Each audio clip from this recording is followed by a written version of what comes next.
Hello, cooking enthusiasts. This week's video is an update to my various blackening projects.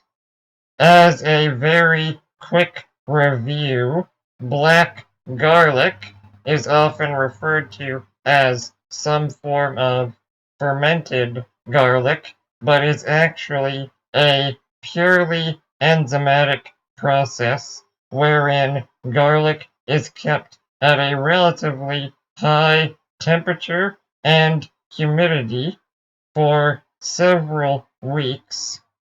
While garlic is the most common ingredient to undergo this process, various restaurants and other people have experimented with doing it to other ingredients.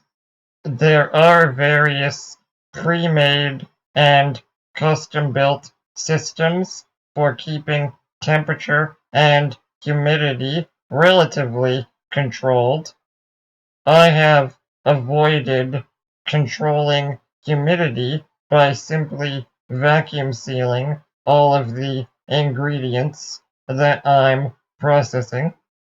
Otherwise, my setup is a second-hand rice cooker that is connected to a temperature controller, and this keeps it within a target temperature within about 2 degrees Celsius. The book The Noma Guide to Fermentation has an entire chapter on blackened ingredients, and they recommend 60 Celsius for around 6 to 8 weeks for most ingredients. You can do the process at higher temperatures, and it takes significantly less time. However, you get a much more bitter flavor and generally less complexity. My previous update around this process centered around experiments that took place around 80 degrees Celsius, and in general, most of those were failures or otherwise unimpressive. I am trying to find a balance of having projects not take as much time, but still getting a good flavor result, and I think I have. All of my most recent projects were held at a target temperature of 72 Celsius, and then there was natural fluctuations within the system. But at this temperature, most projects took between 3 to 4 weeks.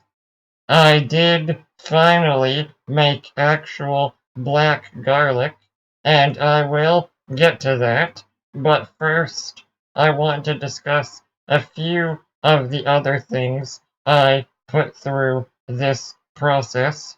One of the first ingredients I put through this temperature regime was partially dehydrated orange segments, and the results were pretty interesting.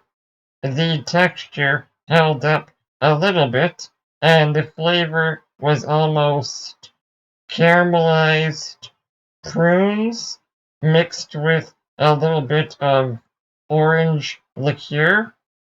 So, not mind blowing, but definitely worth some further experimentation.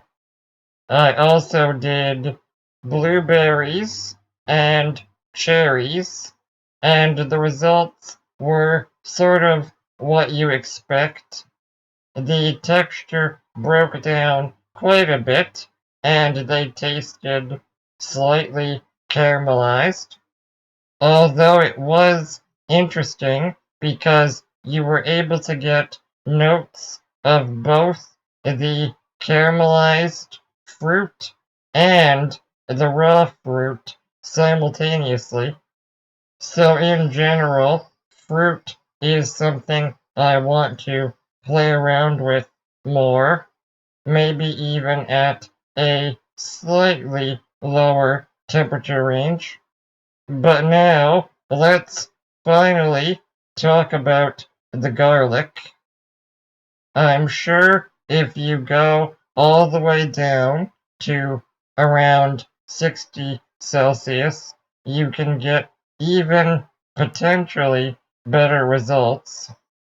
But I would say 72 Celsius for 4 weeks is really, really good. I was actually pretty pleasantly surprised and impressed with the flavor in general. I would say the closest thing I can compare it to is a good quality balsamic, but with only sweetness and no sourness. I was also actually able to compare two different types of garlic. One of them was red Russian garlic, and the other was Italian soft neck garlic. The red Russian garlic is more pungent in general, I would say, and after blackening had an actual slight roasted garlic flavor on the finish, whereas I would say the Italian soft neck and potentially many other types of garlic would have just a pure sweetness type of flavor. I also separately saved the skin and used them for something.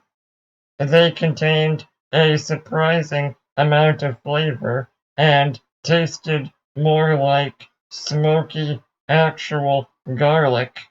So I think this is a very doable project.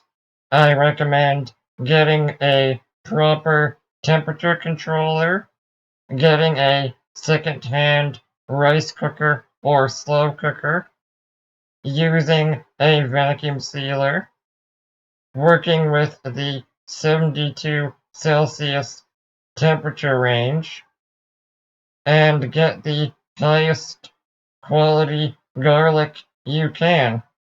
I think I'm going to make a second video next week actually using the black garlic and the garlic skin because it's not really a substitute for regular garlic. If you have any questions about this process, please let me know in the comments. Otherwise, thank you for watching.